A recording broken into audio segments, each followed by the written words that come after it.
Kuringana na munini wa kamicina wa Naikuru ya irathiro Omar Salat, ni mahithukitie he ikundi kia mbeu njithi kiria ita confirmed na kiria gikaraga mwena wa Kivubini na gikoretwo gikiia thimu cia moko na gutumira muingi ndumiriri cia maheni niguo matume mbeca kugerera M-pesa. Hapo kuna wa vijana wanaitwa confirm.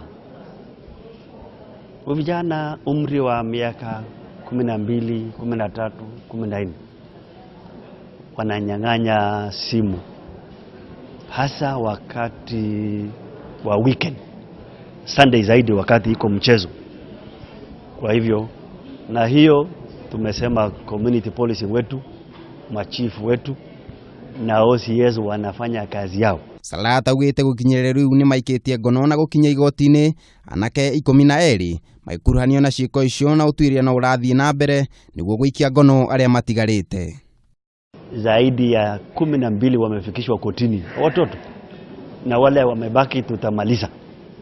Kwa hivyo tunaomba wazazi wasiweke watoto yao wakiwa wanaona kwamba wameanza kazi ya ukora. Hiyo waambie machifu na polisi na wazee ili watii sheria, lazima wajulishwe. Ihinda riu kamicina ucio ni athingatite ahuri biacara mwena ucio matikaguoyohio ni githagathago gia kiuteti kiria kiri bururi-ini amu maabitha ugitiri mecemba kumagitira na indo ciao. Ngiribotera Kameme TV, ni njitagwo Kariuki wa Wachira.